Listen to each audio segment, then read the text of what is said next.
السلام عليكم ورحمة الله.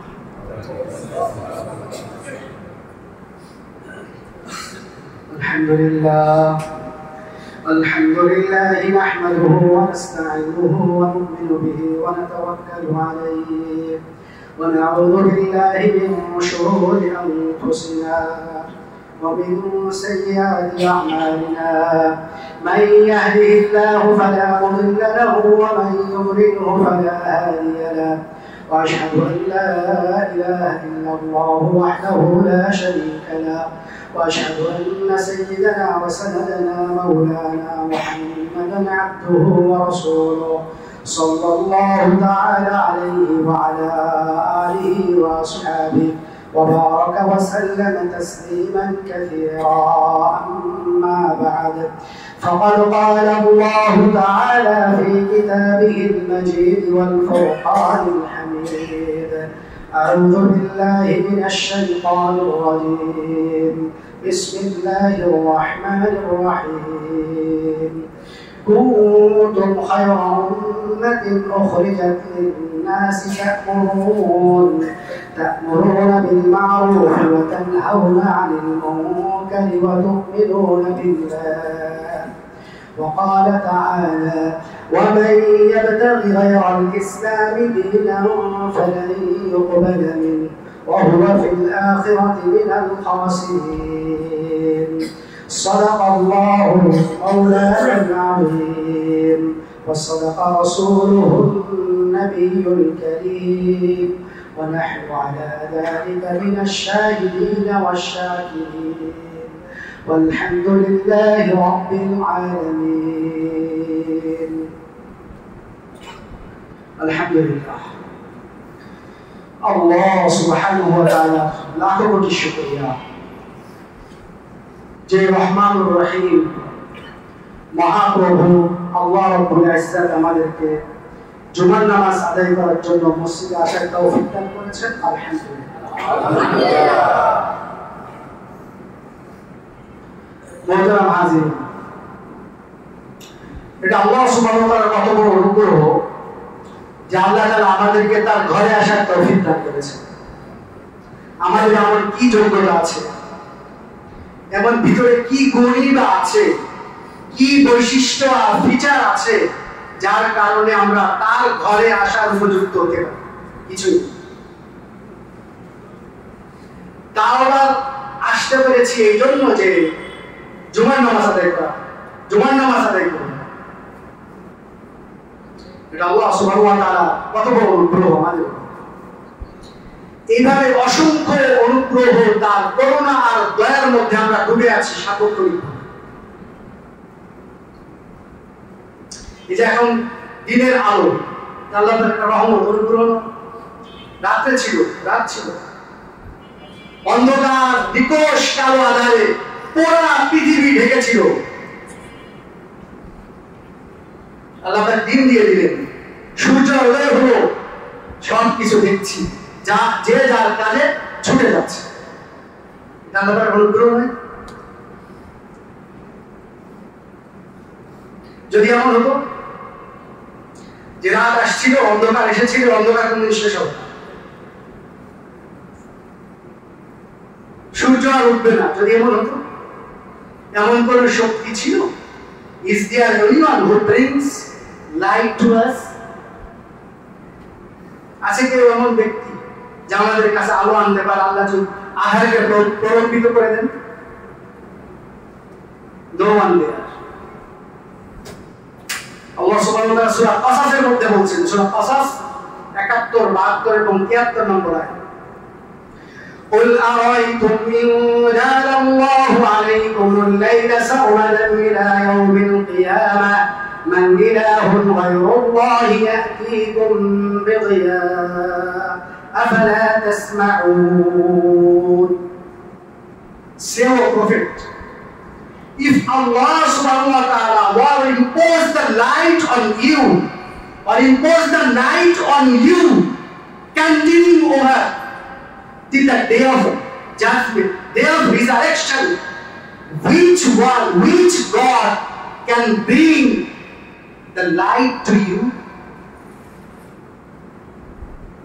বিশ্বনবী মুহাম্মদ রাসূলুল্লাহ সাল্লাল্লাহু আলাইহি ওয়াসাল্লাম আপনি বিশ্ব মানবতাকে বলে দিন আল্লাহ সুবহানাহু ওয়া তাআলা এই রাতকে যদি কিয়ামত পর্যন্ত প্রলম্বিত করে দেন সারমাদান ইলা ইয়াউমিল কিয়ামা মান ইলাহুন গায়রুল্লাহি ইয়াতিকুম বিদিয়া which God other than Allah can bring light to you কেমন আছে কোন শক্তি আছে যেই শক্তি তোমাদের কাছে দিন এনে দিবে দিনের আলো এনে দিবে সূর্য উদয় করবে আফালা তাসমাউন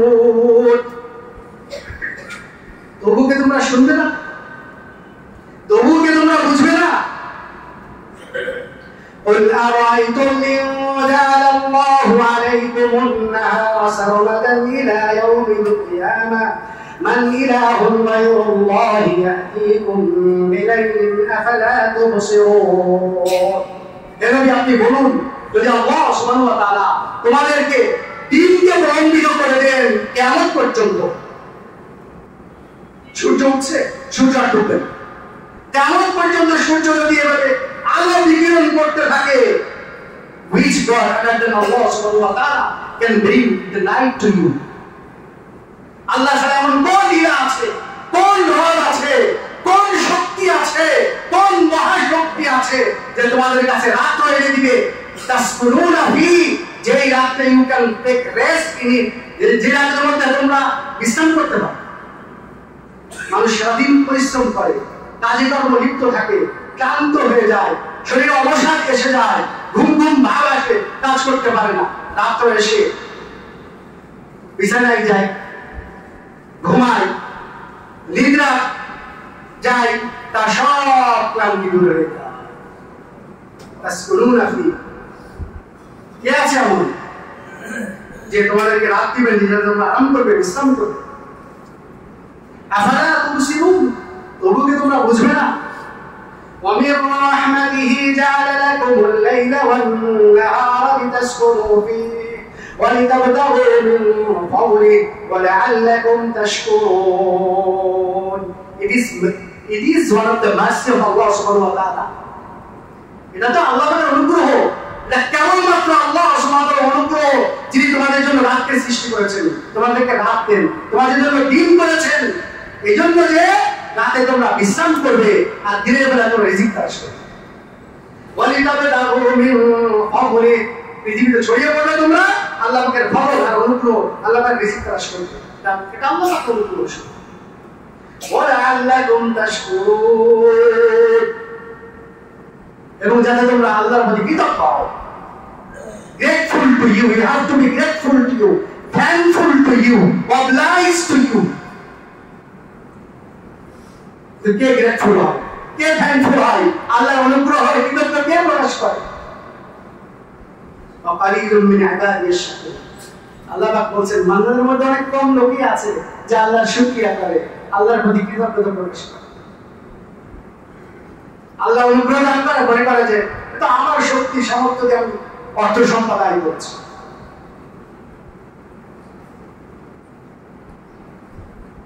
এই যে আল্লাহ সুবহানাহু ওয়া তাআলা চোখ দিয়েছেন দেখার জন্য হাত দিয়েছেন কাজ করার জন্য পা দিয়েছেন চলার জন্য এত সব কিছু দিলেন কে দিলেন আল্লাহ Allah gives us all things we need Allah subhanahu wa ta'ala is our creator not only that he is our creator he is our sustainer he is our master he is our owner he provides to us everything we need gives us eyes to see চোখ দিয়েছেন দেখার জন্য আল্লাহ এই শক্তি দিয়ে এই মুহূর্তে চোখ নিয়ে যাবেন চোখের দৃষ্টি শক্তি নিয়ে যাবেন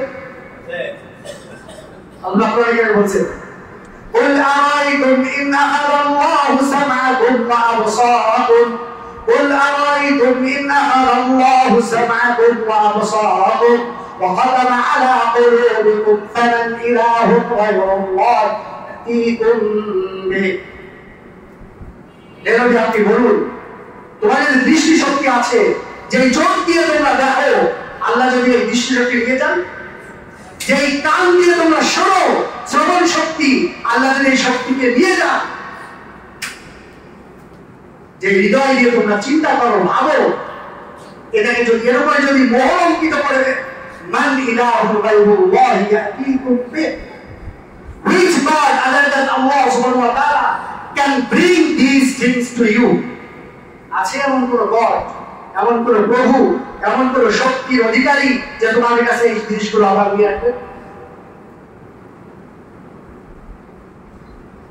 এই সব হলো আল্লাহ সুবহানাহু ওয়া তাআলার অনুগ্রহ।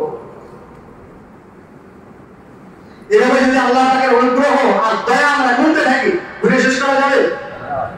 وَإِن تَعُدُّوا نِعْمَةَ اللَّهِ لَا تُحْصُوهَا, আল্লাহ পাকের অনুগ্রহ, আল্লাহ পাকের blessings, if you go to count them, you can't. গুনে শেষ করতে পারবে না।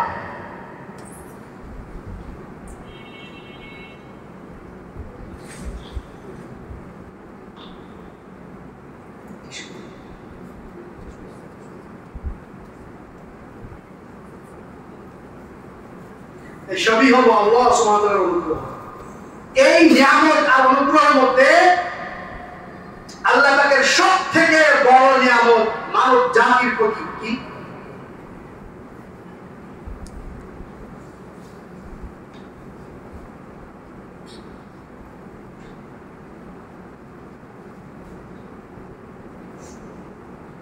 সবথেকে বড় নিয়ামত হলো আল্লাহ সুবহানাহু ওয়া তাআলা আমাদের ইসলাম এবং ঈমান দান করেছেন। আল্লাহকে আমরা এক বলে স্বীকার করি। We believe in Allah subhanahu wa ta'ala, only one God. Qul huwallahu ahad.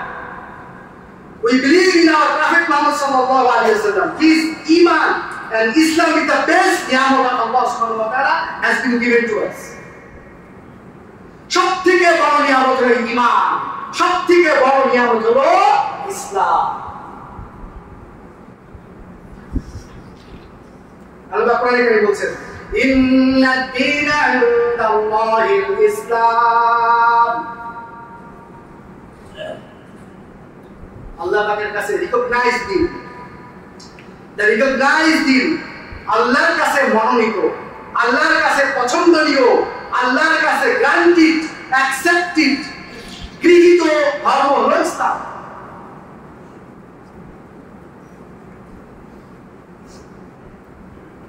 সূরা মাইদা 3 নম্বর আয়াতে আল্লাহ পাক বলেছেন, আল ইয়াউমা আকমালতু লাকুম দীনাকুম ওয়া আতমামতু আলাইকুম নি'মাতি ওয়া রাদিতু লাকুমুল ইসলাম দীনা। টুডে, এই টুডে কোন দিন? কোন দিন? আরাফাতের দিন। আল্লাহ পাক বলেছেন আল ইয়াউমা, এই সূরা মাইদা 3 নম্বর আয়াতের মধ্যে বলছেন আল ইয়াউমা, টুডে, আজকের দিনে, আকমালতু আলাইকুম নি'মাতি, আমি আজকের দিনে তোমাদের জন্য আমার নিয়ামতকে পরিপূর্ণ করে দিলাম। I have perfected my blessings on you. Wa atmamtu alaykum ni'mati wa raditu lakum al-islam dinan. I have chosen for you as the way of life Islam. ইসলামকে তোমাদের জন্য, তোমাদের জীবন আদর্শ হিসেবে তোমাদের জন্য নির্বাচন করে দিয়েছি। আজকে এই দিন কবে? আরাফাতের দিন। রাসূল করিম সাল্লাল্লাহু আলাইহি ওয়াসাল্লামের বিদায় হওয়ার সর্বশেষ যে হজ করেছেন, হজ একটাই করেছেন রাসূল। আল্লাহ রাসূল জীবনে উমরা করেছেন 4টা আর হজ করেছেন একটাই, এটাই শেষ হজ। মানে মদিনাতে যাওয়ার পরে আল্লাহ রাসূল মক্কা থেকে মদিনাতে হিজরত করে যাওয়ার পরে হজ করেছেন একটা, এটাই বিদায় হজ। এবং ওই দিন আরাফার ময়দানে যে খুতবা দিয়েছিলেন, ওই সময় এই আয়াত অবতীর্ণ হয়েছে। ওই আরাফাতের ময়দানে এক ইহুদি একবার হযরত ওমর রাদিয়াল্লাহু আনহুকে বলছে, দেখো তোমাদের পবিত্র কোরআনে এমন একটা আয়াত আছে, এই আয়াতটা যদি আমাদের তাওরাতের মধ্যে থাকতো। তাওরাত কি? তাওরাত একটা আসমানি কিতাব, আল্লাহ তাআলা মুসা সাল্লামকে পাঠিয়েছিলেন। কোরআন যেমন আল্লাহ সুবহানাহু ওয়া তাআলা আমাদের প্রিয় নবী মুহাম্মদ রাসূলুল্লাহ সাল্লাল্লাহু আলাইহি ওয়াসাল্লামকে পাঠিয়েছেন, তাওরাত মুসা সাল্লামকে পাঠিয়েছিলেন। তো কোরআন আমাদের কাছে এখন অবিকৃত আছে, তাওরাত বিকৃত হয়ে গেছে। মানুষ কেটে ছেটে উল্টাপাল্টা করে সব, আসল তো এখন পৃথিবীর কোথাও নাই। তো ইহুদি হযরত ওমর রাদিয়াল্লাহু আনহু বলতেছেন তখন যে তোমাদের পবিত্র কোরআনে এমন একটা আয়াত আছে, এই আয়াতটা যদি আমাদের তাওরাতের মধ্যে থাকতো, তো যেই দিন এই আয়াত অবতীর্ণ হয়েছিল ওই দিন আমরা উৎসব পালাইতাম, সেলিব্রেট করতাম ওই দিনটা। আর ওমর বলছেন কোনটা, যে আল-ইয়াওমা আকমালতু লাকুম দীনাকুম ওয়া আতমামতু আলাইকুম নি'মাতি ওয়া রাদিতু লাকুমুল ইসলাম দীনান। তো হযরত ওমর রাদিয়াল্লাহু আনহু যখন বলছেন, দেখো আমি খুব ভালো করে জানি এই আয়াত কখন অবতীর্ণ হয়েছে এবং এই আয়াত আমাদেরকে কি বলতে চায়, এর মাধ্যমে আমাদেরকে আল্লাহ সুবহানাহু ওয়া তাআলা কি ইনস্ট্রাকশন দিয়েছেন, কি গাইডেন্স এবং হিদায়াত দিয়েছেন, এটা আমরা খুব ভালো করে জানি।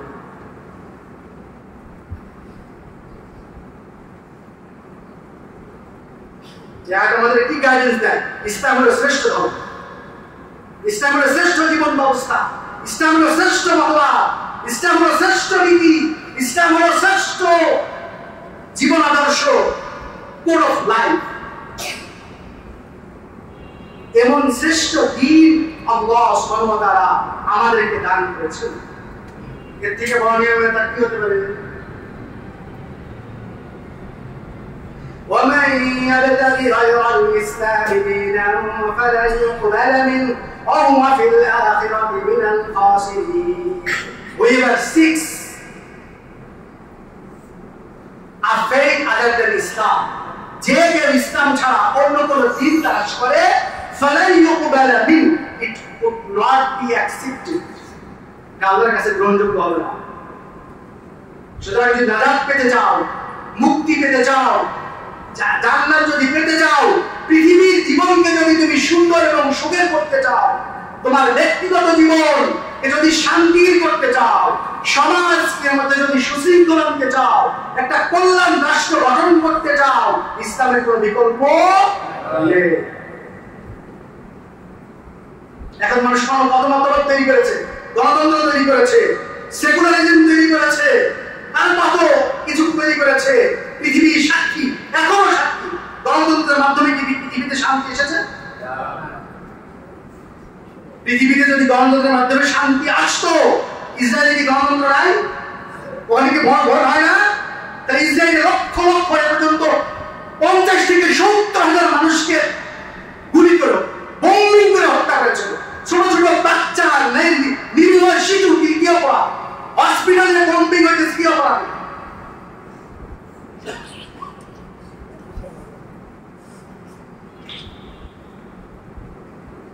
তো মানুষের মধ্যে জবাবদিহিতা আসে ইসলাম মানে, মানুষের মধ্যে নীতি নৈতিকতা চারিত্রিক গুণাবলী আসে, ইসলামকে সে মেনে চলে। আল্লাহ এত বড় নিয়ামত আমাদেরকে দান করেছেন। এই উম্মতকে, এই জাতিকে, মুসলিম জাতিকে আল্লাহ সুবহানাহু ওয়া তাআলা শ্রেষ্ঠ জাতি হিসেবে ঘোষণা করেছেন পবিত্র কোরআনে। সূরা আল ইমরান 110 নম্বর আয়াত, কুনতুম খায়রা উম্মাতিন উখরিজাত লিন-নাসি তা'মুরুনা বিল মা'রুফি ওয়া তানহাউনা 'আনিল মুনকারি ওয়া তু'মিনুনা বিল্লাহ। You are the best nation. আল্লাহ পাক বলছেন, কুনতুম খায়রা উম্মাতিন, you are the best people, you are the best caste, you are the best creed. এই ইউকা মুসলিমদের উখরিজাত লিন-নাস, raised for mankind. তোমরাই হলে শ্রেষ্ঠ মানুষ, তোমাদেরকে পাঠানো হয়েছে বিশ্ব মানবতার কল্যাণের জন্য। উখরিজাত লিন-নাস, তা'মুরুনা বিল মা'রুফ, you be for the fair, তোমরা মানুষকে সৎ কাজের আদেশ করবে। ওয়া তানহাউনা 'আনিল মুনকার, and you forbid for the unfair, অন্যায় থেকে মানুষকে বিরত রাখা। ওয়া তু'মিনুনা বিল্লাহ, and believe in Allah, আল্লাহর উপর ঈমান। মুসলিম জাতি হলো শ্রেষ্ঠ জাতি, যার মধ্যে ঈমান আছে, যার মধ্যে ইসলাম আছে, সে হলো শ্রেষ্ঠ মানুষ।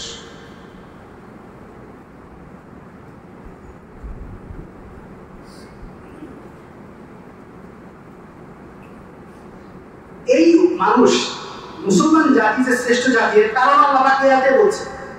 কারণ বলছেন উখরিজাত লিন-নাস, সমগ্র মানুষের কল্যাণের কাজ তোমরা করবে। মানুষের জন্য যত রকমের ভালো জিনিস আছে এগুলো তোমরা করবে। যত অকল্যাণ আছে এ থেকে মানুষকে বিরত রাখবে। গোটা বিশ্ব মানবতার দায়িত্ব তোমার, বুঝলেন না? সমস্ত মানুষকে সঠিক পথে পরিচালিত করা, সমস্ত মানুষকে সত্যের পথে নিয়ে আসা, মিথ্যা থেকে দূরে রাখা, ন্যায়ের পথে পরিচালিত করা, অন্যায় থেকে দূরে রাখা, সুনীতির মধ্যে আনা, দুর্নীতি থেকে দূরে রাখা, মিথ্যা থেকে দূরে রাখা, এটা এক প্রকার। এই উম্মত, এখানে এই উম্মত যদি এই কাজ না করে তো শ্রেষ্ঠ উম্মত থাকবে। যেই কারণে আল্লাহ সুবহানাহু ওয়া তাআলা এই জাতিকে শ্রেষ্ঠ করলেন, সে যদি এই শ্রেষ্ঠত্বের কারণ, শ্রেষ্ঠত্বের উপায় অবলম্বন না করে, থাকবে সে শ্রেষ্ঠ? ভাই, এই যে মাথার ফ্যান ঘুরতেছে, এই ফ্যানের কাজ আমাদেরকে বাতাস দেবে। এখন ফ্যান যদি নষ্ট হয়ে যায়, আপনি মাথার উপর রাখবেন? যাকে যেই কাজের জন্য পাঠানো হয়েছে ওই কাজ যদি সে না করে, তাকে সেই মর্যাদা, সেই অবস্থান, সেই স্ট্যাটাস সে পাবে? এই জন্য হযরত ওমর রাদিয়াল্লাহু তাআলা এক করতেন, পরে বলতেন, দেখো আল্লাহ যদি চাইতেন কুনতুম না বলে আনতুম বলতেন, তাহলে আমরা সবাই শ্রেষ্ঠ হয়ে যেতাম। কিন্তু আল্লাহ আনতুম বলেন নাই, বলছেন কুনতুম। এটা একটু অ্যারাবিক গ্রামাটিক্যাল ব্যাপার স্যাপার তো, যারা আরবি যারা পড়ছেন, আরবি গ্রামার যারা পড়েন তারা ভালো বুঝবেন। যদি কুনতুম না বলে যদি আনতুম বলতেন, আমরা অটোমেটিক্যালি এমনিতেই শ্রেষ্ঠ হয়ে যেতাম। কিন্তু আনতুম বলেন নাই, বলছেন কুনতুম, যেটার অর্থ কাছাকাছি, এদিকে পার্থক্য আছে। আনতুম বলে আল্লাহ সুবহানাহু বোঝাচ্ছেন, দেখো সুতরাং আল্লাহ পাক শ্রেষ্ঠ হওয়ার জন্য যে শর্ত, যে কার্যাবলী, যে গুণাগুণ, যে ফিচার্স গুলো এখানে বলেছে, ওগুলো তোমরা করবে, তাহলে তোমরা শ্রেষ্ঠ হবে। করবে না, শ্রেষ্ঠ হবে।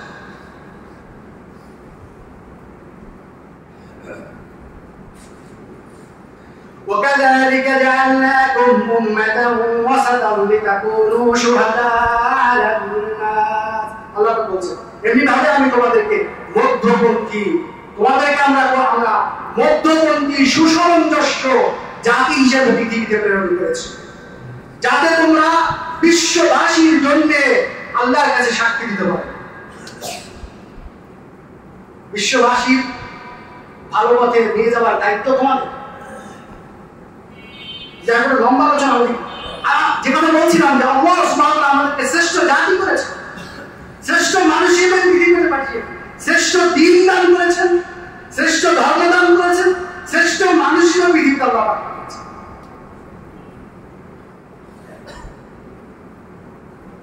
এরপরে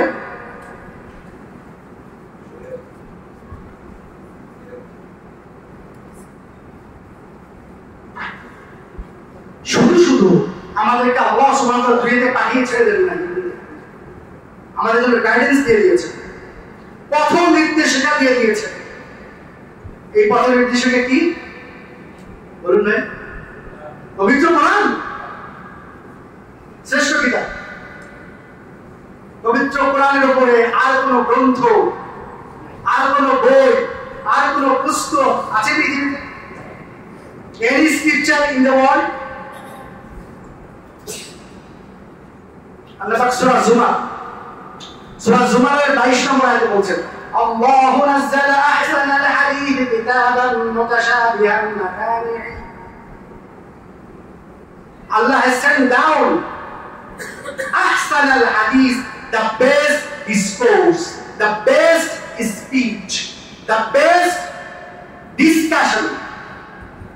আল্লাহ তোমাদের কাছে, আল্লাহ বলছেন, আল্লাহ হলেন ওই সত্তা যিনি তোমাদের কাছে শ্রেষ্ঠ বাণী পাঠিয়েছেন। আহসানুল হাদিস, বেস্ট ডিসকোর্স, কিতাবাম মুতাশাবিহা, a book containing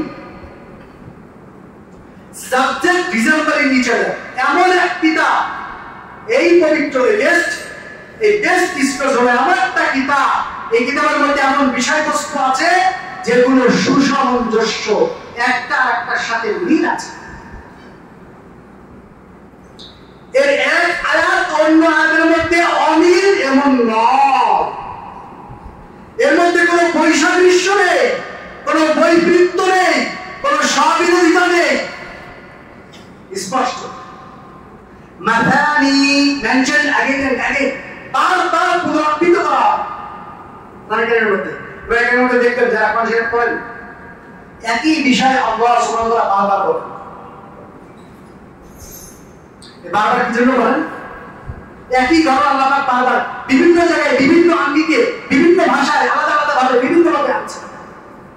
কেন আনছেন? আনছেন এই জন্য যে একই কথা বারবার শুনতে শুনতে যেন মনের মধ্যে বসে যায়, মানুষের অন্তরে গেঁথে যায়, সেটাকে ধারণ করতে পারে, সে অনুযায়ী সে চলতে পারে। এই জন্য কোরআনের মধ্যে আল্লাহ সুবহানাহু ওয়া তাআলা একই কথা বারবার আনেন। যদি একই কথা বারবার আনার কারণে এমন হয় না যেমন তারা বলতে বলছেন ভাই পৃথিবীর যে সমস্ত কিতাব লেখকরা রাইটাররা তাদের কিতাব লেখে, দেখবেন তাদের বইয়ের মধ্যে একই কথা পুনরাবৃত্ত হয় না। কোনো একটা বইয়ের মধ্যে যদি একই কথা বারবার আনা হয়, পুনরাবৃত্তি হয়, মানুষের পড়ে না, একই কথা বারবার বলছে। কিন্তু পবিত্র কোরআনের মধ্যে একই কথা বারবার বলা হচ্ছে, কিন্তু পাঠক যে তিলাওয়াত করে তার পড়তে পড়তে এরকম অনুভূত হয় না যে আমি একই কথা বারবার বলছি, মনে হয় নতুন স্বাদ, নতুন অনুভূতি, নতুন ফিলিংস। একই কথা সূরা ফাতিহা ভাই কতবার পড়ছেন আপনি বলেন তো? ছোটবেলা থেকে প্রতিদিন নামাজের মধ্যে 5 ওয়াক্ত নামাজ পড়ে, প্রত্যেক আয়াতে সূরা ফাতিহা মনে রাখে, তো কতবার পড়েন বলেন তো? না বুঝলেও কি আপনার মনে হয় যখন এমন যে এই সূরা ফাতিহাকে বারবার পড়তে? এটা করলে জীবনের মুজিজা ভাই। বিসমিল্লাহির রহমানির রহিম জীবনে কতবার বলছেন বলেন তো ভাই? বলেন জীবনে কতবার বলছেন? বেশিরভাগ। কিন্তু এখন বিসমিল্লাহ বলে কি মনে রাখে? এক কথা কতবার বলবো এমন মনে হয় পাবো? এটাই হলো পবিত্র কোরআনের মুজিজা, মিরাকেলস অফ দা হোলি কোরআন। আল্লাহ মাথানি বারবার মেনশন अगेन एंड अगेन, বারবার উল্লেখ করা। তাকশাইরু মিনহু জুলুদুল্লাযিনা ইয়াখশাউনা রাব্বাহুম, এমন কিতাব যাদের অন্তরের মধ্যে আল্লাহর ভয় আছে, তারা যখন এটা পাঠ করে তাদের শরীর প্রকম্পিত হয়ে যায়। এই মানে আলামত আল্লাহ পাক অন্য আয়াতে সূরা আনফালের মধ্যে বলছেন, যারা প্রকৃত মুমিন তারা যখন পবিত্র কোরআন তেলাওয়াত করবে ওদের শরীরের মধ্যে কম্পন সৃষ্টি হয়ে যাবে।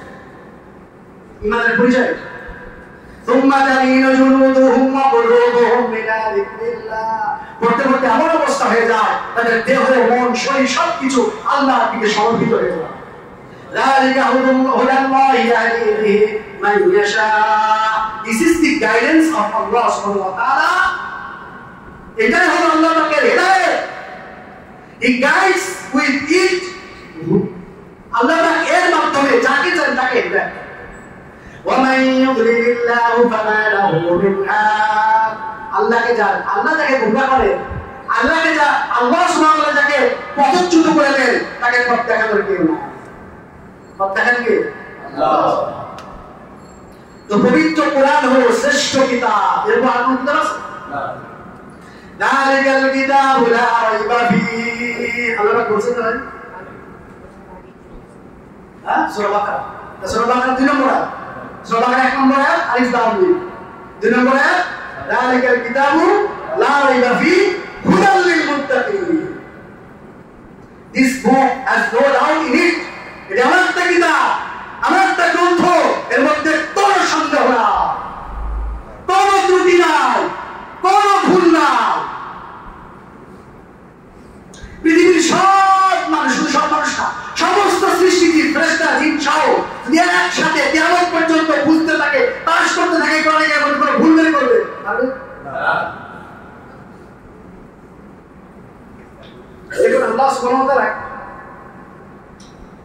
কোরআনের শুরুতেই কথা বলছেন যে এই কিতাবের মধ্যে কোনো ভুল তুমি পাবে না, কোনো ভুল পাবে না। মানুষ যখন কিতাব লেখে, কোনো গ্রন্থ লেখে, রাইটাররা যখন কোনো কিতাব বই পুস্তক যখন লেখে, তো ভূমিকা লেখে, প্রিফেস। তিনি বলেন I have tried all my best, আমি আমার যথাসাধ্য চেষ্টা করেছি যাতে এটা ভুল ত্রুটি মুক্ত হয়, কিন্তু মানুষ ভুলের ঊর্ধ্বে নয়, তার কোনো ভুল থাকতে পারে। যদি ভাই কোনো ভুল কারো চোখে পড়ে আমাকে জানেন, আমি কৃতজ্ঞ থাকবো, পরবর্তী সংস্করণে সতর্ক করে দেবো। দেখেন কথা কি আপনার বই পড়লেন নাকি কি লাগে? আল্লাহ পাক কি বলছেন? যালিকাল কিতাবু লা রাইবা ফীহি, এমন এক কিতাব যার মধ্যে কোনো ভুল নাই। ইমাম শাফি রাহমাতুল্লাহ আলাইহি নাম শুনছেন না? অনেক বড় ইমাম, আমাদের ইমাম আবু হানিফা রাহমাতুল্লাহ অনেক বড় ইমাম, হাদিসের বিখ্যাত ইমাম। ইমাম শাফি হলেন হাদিসের বিখ্যাত ইমাম। উনি একবার একটা কিতাব লিখছেন, কিতাব দেখার পর দ্বিতীয়বার দেখলেন অনেক ভুল পাইলেন, আবার নতুন করে লিখলেন, আবার দেখলেন অনেক ভুল পাইলেন, আবার দেখলেন আবার অনেক, এভাবে 70 বার লিখছে একই কিতাব। 70 বার ঠিক করার পরে 71 বার যখন ঠিক করতে গেছেন তখন দেখছেন মানে আবার বলেছেন। 71 বার ঠিক করার পরে বলছেন মানুষের পক্ষে কোনো নির্ভুল কিতাব রচনা করা সম্ভব নয়। আল্লাহ পাক এটা চান না তার পবিত্র গ্রন্থ ছাড়া অন্য কোনো গ্রন্থ নির্ভুল হোক, আল্লাহ পাক এটা চান না। যদি চাইতেন 71 বার গিয়েও আমার এই কিতাবে ভুল থাকতো না।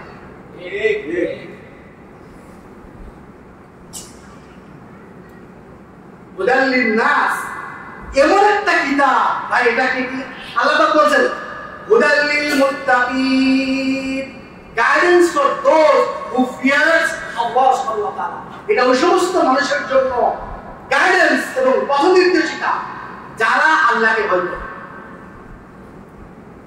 আমরা কি পবিত্র কোরআনকে আমাদের জীবন আদর্শ হিসেবে গ্রহণ করেছি? ব্যক্তিগত জীবনে পবিত্র কোরআনের নির্দেশাবলী মেনে চলি? আমাদের সমাজে কি আছে? আমাদের রাষ্ট্রের মধ্যে কি কোরআনে কারিম আছে?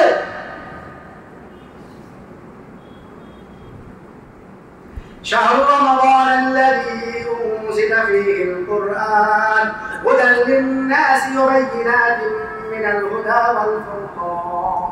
আল্লাহ সূরা বাকারার কোন আয়াতে বলছে দেখো রমজান মাস এমন একটা মাস যে মাসে আল্লাহ পাক পবিত্র কোরআন অবতীর্ণ করেছেন। পবিত্র কোরআন অবতীর্ণ হয়েছে কখন? রমজান মাসে। হুদাল লিন-নাস as a guidance for all mankind, গোটা বিশ্ব মানবতার জন্য পবিত্র কোরআন হলো গাইডেন্স। হুদাল লিন-নাস বলছেন, ওখানে বলছেন হুদাল লিল-মুত্তাকিন, আর এখানে বলছেন হুদাল লিন-নাস, সমস্ত মানুষের জন্য। নাস মানে মানুষ, সমস্ত মানুষের জন্য হেদায়েত। এখন যদি আমাকে কেউ জিজ্ঞাসা করে ভাই কোরআন শরীফ কাদের ধর্মীয় গ্রন্থ, আমি কি বলবো? মুসলমানদের ধর্মীয় গ্রন্থ। আপনাকে যদি কেউ জিজ্ঞাসা করে কোরআন শরীফ কাদের ধর্মীয় গ্রন্থ, মুসলমানদের ধর্মীয়, আল্লাহ পাক কি বলছেন? সকল মানুষের জন্য। তাহলে আল্লাহ পাক আমরা যদি বলি পবিত্র কোরআন হলো মুসলমানদের ধর্মীয় গ্রন্থ, এই কথাটা কি আল্লাহ পাকের কথার সাথে মেলে? তো পবিত্র কোরআন হলো সমস্ত মানুষের জন্য পথনির্দেশক। একজন মুসলমান যেমন পবিত্র কোরআন তার জীবনে বাস্তবায়ন করে মুক্তি পেতে পারে, শান্তি এবং নিরাপত্তা পাইতে পারে, একজন হিন্দু একজন খ্রিস্টানও যেমন পবিত্র কোরআনকে মেনে শান্তি এবং নিরাপত্তা পাইতে পারে। এর মধ্যে কোনো সন্দেহ নেই, নো ডাউট ইন ইট। সুতরাং পবিত্র কোরআন শুধু মুসলমানদের কিতাব নয়, মানব জাতির কিতাব। সে মুসলমান হোক আর হিন্দু হোক, কিংবা খ্রিস্টান কিংবা বৌদ্ধ কিংবা অন্য কোনো মতবাদে আর ধর্মে বিশ্বাস করে। যদি বলে ভাই তুমি তোমার ধর্ম কি? বা ইসলাম। ইসলাম তার ধর্ম মুসলমানদের ধর্ম। ইসলাম শুধু মুসলমানদের ধর্ম। ইসলাম মেনে একজন মুসলমান যেমন শান্তি নিরাপত্তা পেতে পারে, অন্য জাতি অন্য মানুষ ইসলাম মেনে চলে শান্তি নিরাপত্তা পেতে পারে না? অবশ্যই পাবে, কোনো সন্দেহ নেই। মুসলমানের ইসলাম অনুযায়ী জীবন যাপন করে জাহান্নাম থেকে মুক্তি পাবে। এখন খ্রিস্টান যদি ইসলাম অনুযায়ী জীবন যাপন করে ঈমান আনে, সে জাহান্নাম থেকে মুক্তি পাবে না? অবশ্যই পাবে। ইসলাম গোটা বিশ্ববাসীর জন্য পথনির্দেশিকা, শুধু মুসলমানদের জন্য নয়।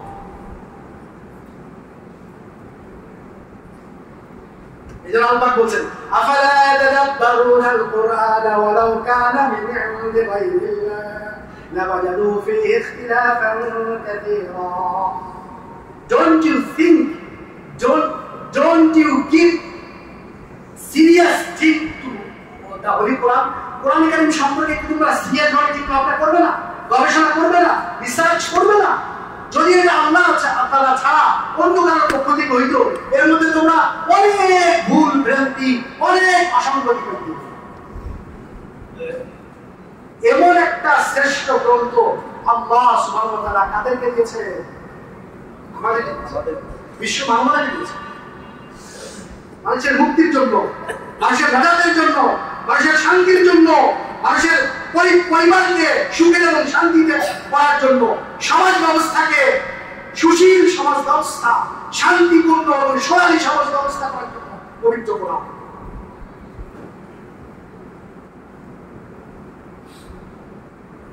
এরপর দেখুন সব শ্রেষ্ঠ জিনিস আল্লাহ পাক এই মানুষদেরকে দিয়েছে, একের পর এক নিয়ামত। মুহাম্মাদুর রাসূলুল্লাহ সাল্লাল্লাহু আলাইহি ওয়াসাল্লাম শ্রেষ্ঠ মানুষ, সাইয়্যিদুল আম্বিয়া ওয়াল মুরসালিন।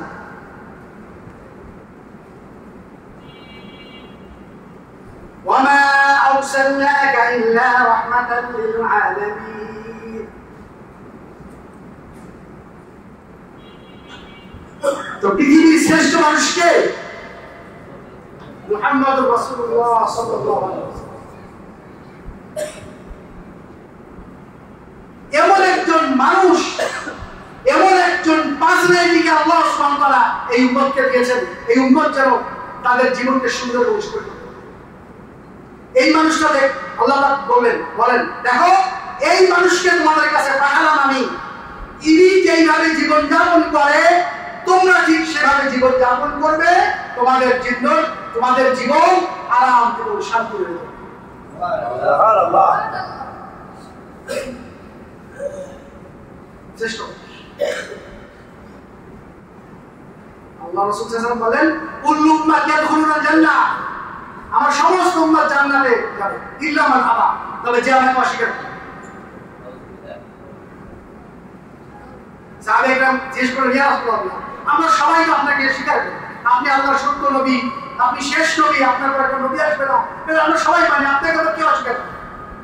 আল্লাহ রাসূল বললেন মান আতাউনি দাখালাল জান্নাহ, যে আমাকে মেনে চলবে, আমি যেভাবে জীবন যাপন করি সেভাবে জীবন যাপন করলো সে জান্নাতে। ওয়া মান আসানি ফাকাদ আবা, আর যে আমার অবাধ্য হয়, আমি যেভাবে চলতে পারি সেভাবে চলে না, সে আমাকে অস্বীকার করে। এই নবী হলেন শ্রেষ্ঠ মানুষ। তার প্রতিটি কাজ, প্রতিটি কথা, প্রতিটি কর্ম, প্রতিটি আচার আচরণ, প্রতিটি চাল চলন সব কিছু সুন্দর সুশৃঙ্খল কষ্টি পাথরে মাপা, আল্লাহ দেওয়া, এর মধ্যে কোনো ত্রুটি নাই।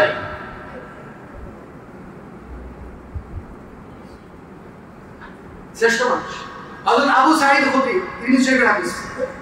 হযরত আবু সাঈদ খুদরি রাদিয়াল্লাহু আনহু বলেন রাসূল কারীম সাল্লাল্লাহু আলাইহি ওয়াসাল্লাম বলেন আলা সাইয়্যিদু ওয়ালাদি আদম ইয়াউমাল কিয়ামাহ, I am the leader of the sons of Adam on the day of resurrection. আমি কিয়ামতের ময়দানে সমস্ত মানুষের নেতা হব, লিডার, সেন্টার। ওয়ালা ফাখর, I am not boasting, এটা আমি কোনো অহংকার করি, আমার কোনো গর্ব নেই। ওয়াবিয়াদি ইয়াউল হামদ ইয়াউমাল কিয়ামাহ, আমার হাতেই থাকবে কিয়ামতের ময়দানে প্রশংসার পতাকা, প্রশংসার ভেলা। আল্লাহ পাকের প্রশংসার ভেলা কার থাকবে? ওয়ালা ফাখর, I am not boasting, আমি এতে গর্ব করি না, এতে কোনো গর্ববোধ করি না, এটা আমার কোনো ফখর নেই। ওয়ামা মিন নাবিয়্যিন আদম ওয়া মান সিওয়া ইল্লা তাহতা রিদাই, কিয়ামতের ময়দানে আদম থেকে নিয়ে সমস্ত নবী এবং রাসূলরা আমার ব্যানার, আমার পতাকা ধরে থাকবে। সুবহানাল্লাহ। চিন্তা করা যায় হযরত ইব্রাহিম আলাইহিস সালাম, হযরত নূহ আলাইহিস সালাম, মুসা আলাইহিস সালাম, ঈসা আলাইহিস সালাম, এই সমস্ত জালিলুল কদর শ্রেষ্ঠ বড় বড় নবী এবং রাসূলরা সব কার পতাকা ধরে থাকবে?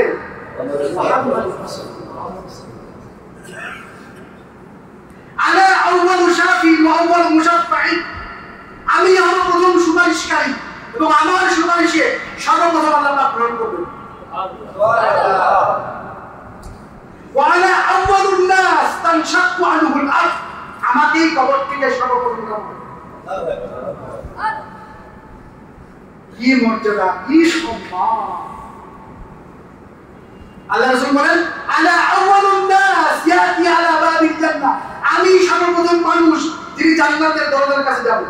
সুবহানাল্লাহ। ওয়াস্তাফতিহু, আমি বলবো we wants to open the door, জান্নাতের দরজা খোলো।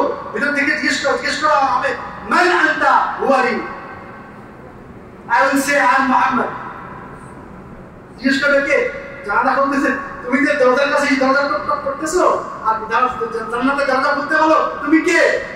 আল্লাহ রাসূল বলেন আমি বলবো আমি হলাম মুহাম্মদ সাল্লাল্লাহু আলাইহি ওয়াসাল্লাম। তখন গেটকিপার অফ দ্য প্যারাডাইস, জান্নাতের যে যিনি দারোয়ান থাকবেন, তিনি বলবেন উমিরতু বিকা, I am waiting for you, আমি আপনার জন্য অপেক্ষা করতেছি। আমাকে নির্দেশ দেওয়া হয়েছে আপনার আগে ও আর কারোর জন্য জান্নাতের দরজা না খোলা।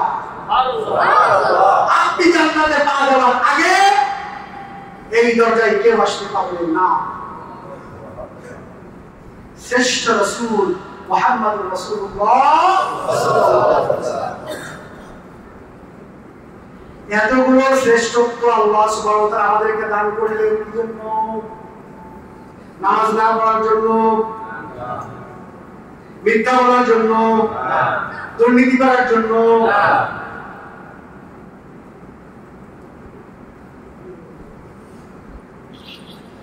আল্লাহ রাসূল সাল্লাল্লাহু আলাইহি ওয়াসাল্লামের জীবনকে যদি আমাদের জীবনের মধ্যে ধারণ করতে পারি, ইসলামকে যদি আমরা আপনায় নিতে পারি, কোরআনে কারিম অনুযায়ী জীবন যাপন করতে পারি, আর কিছু লাগবে না। আর এখন চতুর্দিকে সংস্কার চলছে, সংস্কার সংবিধান সংস্কার করো, সচিবালয় সংস্কার করো, বিচারালয় সংস্কার করো। সংস্কার কিসের হবে ভাই? সংস্কার কি দিয়ে হবে ভাই? আপনারা কেন আজ উঠাইতেছেন না যে সংবিধান নতুন করে পুনর্লিখিত হোক বা লিখিত হোক, যারা সংবিধান করে না যাই করে, পবিত্র কোরআনকে বাংলাদেশের সংবিধান হিসেবে গ্রহণ করতে হবে। কেন আজ উঠাইতেছেন না? প্রত্যেকেই যার যে যেখানে আছেন সে সেখান থেকে কেন বলেন না পবিত্র কোরআন আমাদের সংবিধান? এদেশে 90% মুসলমান, যে দেশে 90% মুসলমান, সেই দেশের সংবিধান যদি কোরআন না হয়, ভারতের সংবিধান কোরআন হবে? মানিকে বলেন যে সংবিধান যদি, বাংলাদেশের সংবিধান যদি পবিত্র কোরআন হয়, অন্যান্য ধর্ম জাতিগোষ্ঠী জগৎ এদেশে বাস করে, তাদের কি হবে? তাদের কিছুই হবে না, তাদের দাম পালন করবে। পবিত্র কোরআন অন্যান্য ধর্মাবলম্বী ভাইদেরকে সম্পূর্ণ স্বাধীনতা দিয়েছে তাদের ব্যক্তিগত পর্যায়ে, তাদের ব্যক্তিগত ধর্ম পালন করবে। তাদের জান, মাল, ইজ্জত, আবরুর নিরাপত্তা পবিত্র কোরআন এবং ইসলাম যেভাবে দিয়েছে, পৃথিবীর কোন ধর্ম ভোগ দিতে পারে না। একটা মুসলিম দেশে অমুসলিম নাগরিক সম্পূর্ণ স্বাধীনচে তার ব্যক্তিগত জীবন তার ধর্ম পালন করবে, তার জানের নিরাপত্তা আছে, তার মালের নিরাপত্তা আছে, তার ইজ্জত এবং আবরুর নিরাপত্তা আছে। আল্লাহ রাসূল সাল্লাল্লাহু আলাইহি ওয়াসাল্লাম বলেন, দেখো আমার এই মুসলিম দেশে যে সমস্ত অমুসলিম নাগরিকরা বসবাস করে, তার উপর যদি কেউ সামান্যতম জুলুম করে, কিয়ামতের ময়দানে আমি মুহাম্মদ রাসূলুল্লাহ সাল্লাল্লাহু আলাইহি ওয়াসাল্লাম দাঁড়িয়ে যাব ওই মুসলমানের বিরুদ্ধে যা অমুসলিমের উপরে জুলুম করেছে।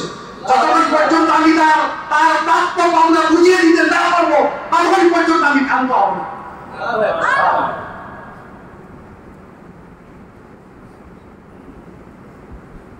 মাঝে মাঝে যে বিভিন্ন বাংলাদেশে, আমাদের বাংলাদেশ একটা ধর্মীয় সম্প্রীতির দেশ।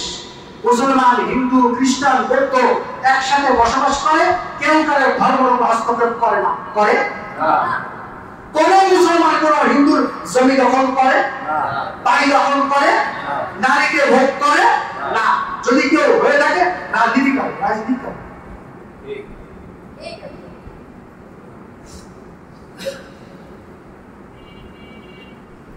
ধর্মীয় সম্প্রীতি, পরস্পর সহাবস্থানের জন্য বাংলাদেশ পুরা পৃথিবীর জন্য একটা দৃষ্টান্ত উদাহরণ। এই যে এখন কি ধরনের ঘটনা চলতেছে, স্কুল আমাদের একজন আইনজীবীকে বেড়ে গেল চট্টগ্রামে, এত বড় ঘটনা ঘটে। স্কুল হলো international society for Krishna consciousness, এটা সংক্ষিপ্ত হলো স্কুল। 1966 সালে এরা নিউ ইয়র্ক সিটিতে তৈরি করছে, মানে ভিন্ন উদ্দেশ্য আছে। পৃথিবীর বিভিন্ন দেশে ওদের মন্দির আছে, ওরা সেবামূলক কাজ পরিচর্যা করে ওদের ব্যক্তি স্বার্থে। বাংলাদেশে ইসকন যে করতেছে ওদের কোনো ভালো উদ্দেশ্য করতেছে না, ওদের সুদূর প্রসারী ষড়যন্ত্র আছে। এই জন্য এই যে সাইফুল, আমাদের আইনজীবী সাইফুল ইসলাম আলিফ, অকারণে কোনো অপরাধ নেই, তাকে প্রকাশ্যে দিবালোকে কুপিয়ে হত্যা করা হলো। এখনো পর্যন্ত বাংলাদেশের মুসলমানরা যেই ধৈর্যের পরিচয় দিয়েছে পৃথিবীর ইতিহাসটা বিরল। এতক্ষণ পর্যন্ত যদি এটা যদি ভারতে ইন্ডিয়াতে আপনি দেখেন, ইন্ডিয়া আমাদেরকে সবক শোনায় তোমরা সংখ্যালঘু মানুষের অধিকার রক্ষা করো। আমাদের দেশের সংখ্যালঘু মানুষের অধিকার রক্ষা করার জন্য ইন্ডিয়া এবং ভারতের পরামর্শ আমাদের কেউ বলবে তুমি তোমার ঘরের চালাকের আগে চলবে। মুসলমানের ঘরের বাড়িতে ফ্রিজে গরুর গোশত আছে, এই অভিযোগ আসলে নাই। ইন্ডিয়া বলছে কত মানুষকে এই অভিযোগ দিয়ে ইন্ডিয়াতে মারা হয়েছে যে তার বাড়িতে ফ্রিজে গরুর গোশত আছে। আসলে বলা যায় গেছে গরুর গোশত নাই, কোন অধিকার ওখানে নাই। তুমি আমাদের কাছে আসো, বাংলাদেশে তোমার আমার তাদের অধিকার শিখেছে, সংখ্যালঘুদের অধিকার শিখেছে। তোমার দেশের কি অবস্থা, তোমারটাকে ঠিক করো, তারপর আমারটা বলো। আমাদের দেশের যে সহাবস্থান হিন্দু এবং মুসলিমের, এইটা তোমরা অনুসরণ করো। এরা যেই ইসকন যেই ঘটনা বাড়াইলো, যেই কাজ করলো, এতক্ষণ পর্যন্ত তো সারা বাংলাদেশে হুলস্থুল হয়ে যাওয়া দরকার ছিল, কিন্তু কিছু হয়েছে, কিছু হয়ে গেল। আমরা জানি যে আইন আমাদের হাতে তুলে নেওয়া ঠিক নয়। আপনারা কেউ যদি অপরাধ করে থাকে, তার জন্য আমাদের আইন আছে, তার জন্য আমাদের আদালত আছে, তার জন্য আমাদের বিচারালয় আছে, কোর্ট আছে, সরকার আছে, পুলিশ আছে, তারা করবে এবং তারা গ্রেফতারও করেছে। আমরা সরকারের কাছে আসা আমরা প্রত্যাশা করি, আকাঙ্ক্ষা করি, আবেদন করি যত দ্রুত সম্ভব তাকে বিচার করার জন্য। আমরা কোনো আইন হাতে তুলে দেবো আল্লাহ আমাদের বোঝার তো। সুতরাং এদেশের সংবিধান হবে কি? এদেশের অর্থনীতি চলবে কিসের বিনিময়ে? কোরআনের বিনিময়ে। রাসূল কারীম সাল্লাল্লাহু আলাইহি ওয়াসাল্লামের আদর্শ যদি আমাদের জীবনে বাস্তবায়ন, ব্যক্তিগত জীবনে, আমাদের পরিবারে, আমাদের সমাজে, আমাদের রাষ্ট্রে, সব জায়গায় আল্লাহ রাসূলের আদর্শ যদি বাস্তবায়ন হয়, তখনই আমাদের প্রকৃত শান্তি এবং সমৃদ্ধি আসবে, তখনই আমাদের দেশ আসল উন্নতি করবে। আল্লাহ সুবহানাহু ওয়া তাআলা আমাদের সকলকে বোঝার তৌফিক দান করুন।